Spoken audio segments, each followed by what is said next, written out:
con nuestro segundo bloque. Dejo el uso de la palabra a Silvana Corzo, quien tiene a su cargo el desarrollo de nuestro segundo bloque, denominado Estrategias para potenciar las fortalezas y eliminar las barreras de nuestros estudiantes con discapacidad. Adelante, Silvana, con tu exposición. Muchas gracias, Luis. Bueno, voy a comenzar a compartir pantalla para ir acompañando esta presentación. Y un poco pensar con ustedes esta idea de reconocer las barreras, ¿no? Y pensar en las estrategias. Recién Boris nos hablaba de este cambio de enfoque, ¿no? Hablaba justamente de la necesidad del cambio de enfoque y de dejar de hablar y mencionar y etiquetar, ¿no? A determinados alumnos con discapacidad, alumnos con dificultades de aprendizaje. Yo también podría plantear acá que muchas veces los etiquetamos por el lugar donde viven, la región de la que vienen, ¿no? A veces también en relación a los grupos familiares. Tenemos muchas formas de etiquetar en la escuela sin darnos cuenta. Pero para poder dejar de hablar de estudiantes con algún tipo de dificultad, con discapacidad, para poder cambiar este enfoque, ese cambio de mirada tiene que ver básicamente con el cambio, digamos, de la representación que tenemos del otro. Y esa es mi propuesta. Yo vengo a hablar un poco como mamá, como docente y como directora de escuela. Entonces, casi que voy a tener un mensaje para cada uno de ustedes, cualquiera sea el rol. No importa si son docentes o directivos, porque también cuando hable como mamá, que es muy breve lo que voy a decir, pero creo que para mí va a ser lo más importante de mi exposición, también voy a tocar sus corazones, o eso espero, en relación a mirarse también como padres y ponernos también en el lugar de las familias, en este caso que son atravesadas por la discapacidad. Y digo como mamá porque yo también tuve una hija con discapacidad, Catalina, que nació con parálisis cerebral.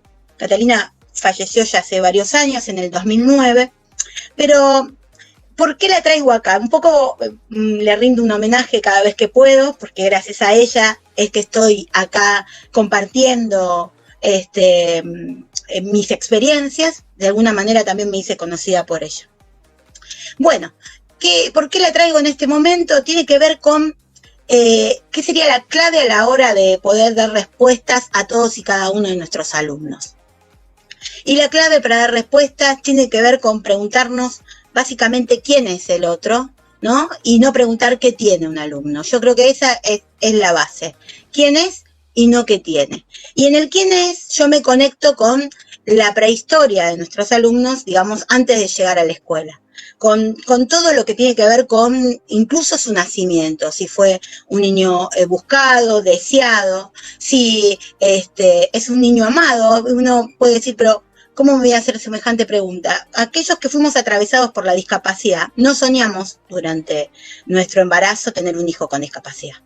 Y esa es la realidad. Nosotros les pedimos a las familias que activen, que colaboren, que hagan las terapias para que realmente este recorrido pueda ser posible, pero no nos preguntamos qué momento del duelo está atravesando la familia en relación a este hijo, que es el hijo que no fue, que es el hijo que no soñaron, que es el hijo que no proyectaron durante 9 meses. Y eso es lo que nos pasa en el momento del nacimiento de nuestros hijos, cuando la medicina nos anuncia la discapacidad. En ese mismo momento el proyecto de vida que teníamos muere. Y muchas veces con ese proyecto muere el niño que no fue. Y entonces nosotros pensamos que tenemos un gran problema. Cuando tenemos un alumno con discapacidad en el aula, ¿cómo voy a hacer? No fui preparado para esto. Bueno, esta idea de presentarnos en estos lugares y buscar las estrategias, a veces como un recetario para ver si puedo dar respuestas a cada uno de estos estudiantes. Pero la realidad es que a veces el problema no es la discapacidad, sino que estos niños a veces son muertos en vida, porque según el momento que está atravesando la familia, tal vez todavía no se revinculó con este niño, no se enamoró del niño real. Cada familia hace el proceso como puede. Y eso también lo determina, y retomando también lo que decía Boris, ¿no? Los recursos materiales y culturales de cada familia, que también lo va a poder poner en una situación de mayor ventaja o mayor desventaja. Y esto es importante que ustedes lo sepan. Para poder pensar las barreras, ¿no? Para poder identificarla y poder expresarnos en términos de fortaleza, yo puedo darles un montón de recursos desde la experiencia misma de dirigir una escuela y de pensar a los alumnos desde este lugar, pero no van a ser útiles, no van a funcionar como receta, porque en realidad si no cambian nuestra mirada sobre el alumno, ¿no? Si no reconocemos a la persona, si no vemos primero a la persona y no a la discapacidad, hagamos lo que hagamos, lo expresemos como lo expresemos, los resultados van a ser exactamente los mismos. Entonces, esto es lo importante. Acá mi aporte como mamá, ¿no? Esta idea de la prehistoria, esta idea de preguntarnos más quién es, esta idea de conectar con las familias y ponernos en el lugar de ellos para poder entender qué les está pasando con este hijo y con qué recursos cuentan, ¿no? Para hacer sus procesos y para poder hacer el acompañamiento desde las casas en los procesos de inclusión que estemos pensando para cada uno de ellos.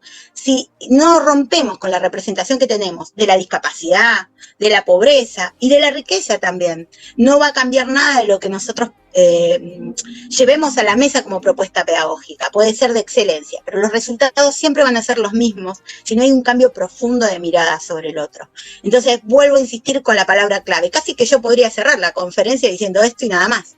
Pregunten quién es y no pregunten qué tiene, y en el quién es, en esa prehistoria del niño van a encontrar, y en ese esto que pueda compartir la familia, van a encontrar un montón de recursos para pensarlo en el aula y pensar propuestas que realmente le habilite oportunidades de aprendizaje, ¿no? Y que les habilite un mundo diferente, otras posibilidades, otros mundos posibles, ¿sí? ¿Cuál es el reto que tenemos en las escuelas? Y ahora ya me posiciono como docente y me posiciono como directora para dar un mensaje a cada uno de ustedes. Claramente que el gran reto, y sobre todo en este contexto, es la retención de todos nuestros estudiantes dentro del sistema educativo. Y creo que esto está claro, la diversidad que hoy arroja el contexto de pandemia es visibilizar visibilizar las diferencias, ¿no? O las formas de aprender de nuestros alumnos que definen lo que es realmente lo diverso como norma, la diversidad, ¿no? Que es lo único humanamente posible dentro de la escuela. Hoy, recién ahora, como que entendemos que tenemos que dar respuestas diversificadas, como las que planteaba Boris, porque el contexto pareciera que los visibiliza, pero estuvieron siempre ahí, todos. Y esta idea de que, bueno, que lo que puede ser esencial para unos puede ser útil para todos, esto es clave hoy en el contexto que nos rodea. Entonces, nosotros queremos mejorar la calidad de los aprendizajes, dar cuenta realmente de una unidad pedagógica, ¿no? Que este proceso de virtualidad los chicos, ¿no? Podemos dar cuenta que realmente están aprendiendo esa pregunta que nos estamos haciendo sobre el aprendizaje y que va a encontrar su clave, yo creo que fundamentalmente en posicionarnos como una comunidad profesional de aprendizaje. Que no vamos a poder lograr una mayor retención si no pensamos en la real presencia de nuestros alumnos, virtual o presencial, ¿no? La real presencia, y cuando digo presencia no simplemente que estén, sino que estén aprendiendo, eso es garantizar presencia. Y para poder garantizar esa presencia, esa participación y en definitiva el éxito académico va a depender de nosotros como comunidad, ¿sí? Pero cuando digo comunidad profesional de aprendizaje, digo cada uno de nosotros que integramos el sistema educativo tenemos un saber específico, un recorrido, una formación específica, que tenemos que poner al servicio del otro. Y cuando digo el otro, no es solo de nuestros estudiantes, sino al servicio de mis compañeros docentes para que en conjunto podamos pensar estos procesos. No lo podemos hacer en forma individual. Realmente esto va a tener éxito si nos pensamos como equipo.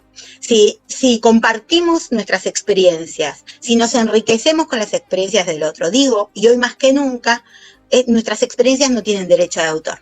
En la medida que sean exitosas para nuestros chicos, eso le quita ese derecho de autor y tiene que ser entregado para que cada uno de nuestros compañeros se alimente de la experiencia, se enriquezca y no necesariamente lo va a replicar, porque cada uno trabaja en un contexto, entonces en todo caso lo va a recrear, ¿no? Bien, pensemos que en esta evaluación, en esta idea de pensar las fortalezas, poder expresar en términos de fortalezas, que quiero decir en términos de oportunidades, que piense en crear las condiciones para que el otro aprenda. Podría decir, evaluar la educabilidad tiene que ver con reconocer las fortalezas, ¿no? ¿Qué puedo hacer yo para que aprenda? Y no evaluar, digamos, qué puede aprender y posicionarme en el déficit del que es portador, sino entender que cada uno de nuestros alumnos tiene diferentes estilos de aprendizaje, que todos los estilos de aprendizaje están presentes en nosotros, que tenemos preferencias de unos sobre otros, y en esto es lo más común que tenemos todos como seres humanos. Y que por eso no podemos ofrecer lo mismo al mismo tiempo de la misma manera. Desde ese lugar es que voy a expresar entonces en términos de fortaleza, ¿no? Y generar estas oportunidades. No voy a aclarar esta idea de los principios que ya expuso con claridad y además visualmente Boris en relación a que voy a garantizar igualdad de oportunidades dándole a cada uno lo que está necesitando. Y en ese análisis que hizo de las imágenes que nos permitían ver el potencial de DUA, que es reconocer realmente la dificultad, vuelvo a esta idea de la pedagogía de las condiciones. Boris decía, bueno, igualmente en términos de equidad terminamos muchas veces haciendo segregación porque seguimos identificando, señalando que es el niño el que tiene las dificultades, ¿no?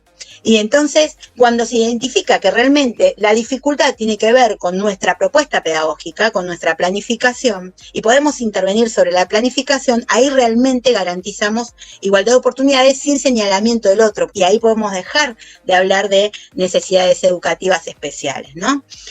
Yo quiero, voy controlando porque me quedan pocos minutos, pero sí hablar en términos de diagnóstico, una de mis maestras en este tema, justamente una especialista en inclusión educativa en la Argentina, yo diría pionera, María José Borsani. Bueno, la cita que estoy exponiendo ahora, que me encanta porque tiene que ver con esta idea de si el diagnóstico sepulta al niño, y yo vengo planteando que no miremos la discapacidad y que miremos a la persona, entonces vamos a replicar lo que los espartanos, ¿no?, en la antigüedad tiraban, descartaban a los niños con discapacidad, ¿no? Bueno, nosotros también lo descartamos con el diagnóstico, ¿sí? Y lo arrojamos en un abismo de significatividad, ¿no? Y en nombre de la ciencia. Y con todo lo que hemos evolucionado o no hemos evolucionado. Entonces, quiero volver a esta idea de la mirada y decirles que muchas veces en esta evaluación diagnóstica se nos juega la presencia de los alumnos en términos de cuerpos. Yo juego mucho con la idea del cuerpo visible, del cuerpo invisible y de los cuerpos ausentes. ¿Por qué hablo de cuerpos? Acá me gusta mencionar a un psicomotricista argentino, Daniel Kalmels, que dice: el organismo habla de la especie y el cuerpo habla de la persona. Y la medicina generalmente se posiciona en el organismo y entonces termina dando cuenta de la especie, porque en la medicina también se ve un debate en discapacidad. En el caso de los docentes, nosotros nos tenemos que conectar con las personas, ¿no? El cuerpo es el que habla de la persona y a veces nosotros nos conectamos con el organismo. El cuerpo visible, esta idea de cuerpo visible, invisible y ausente, es el cuerpo que notoriamente tiene una discapacidad, que yo llego al aula y lo puedo identificar. Y ese cuerpo condiciona mi mirada, ¿no? Entonces, cuando condiciona mi mirada, no estoy conectado con la persona. Yo se los voy a explicar muy brevemente con una anécdota, si todavía me quedan 2 minutitos, voy a robar uno más, para que ustedes me puedan entender dónde está la dificultad. Yo les cuento una breve anécdota del primer alumno que entró casi de la mano de mi gestión 14 años atrás cuando asumí la conducción de la escuela que mencionaba, la escuela Rumania. Y el primer alumno que entra de la mano de mi gestión para trabajar sistemáticamente en discapacidad, en una escuela secundaria común, Luciano, lo puedo nombrar, pues está ya por recibirse de abogado, tiene parálisis cerebral. Y en ese momento yo cometo el error de presentarlo con la etiqueta. ¿Por qué? Porque vivía mi hija, porque conocía mucho el tema de la parálisis cerebral y me parecía que podía aportar mucho a los docentes para pensar la trayectoria de Luciano en la escuela. Pero dije parálisis cerebral y se paralizó el profesorado, se inhibió el profesorado. ¿Cómo vamos a hacer para trabajar con un alumno con parálisis cerebral? Pero, ¿saben cuál es la anécdota? Que ya había egresado un alumno con parálisis cerebral dentro de la escuela muchos años atrás. y no había hecho ruido, no había paralizado a los docentes. ¿Por qué? Porque ni siquiera tenía certificado de discapacidad. Y al no ser presentado con esa etiqueta, ¿no? Al no ser presentado como un alumno con parálisis cerebral, al docente se le juega la representación de lo que ve. Lo ve en una silla de ruedas y dice, es paralítico. Y se le juega esta idea de que debe estar, digamos, su problema es motor, pero no es neurológico, y eso es una representación. Entonces el docente cree que puede aprender y que logra que aprenda.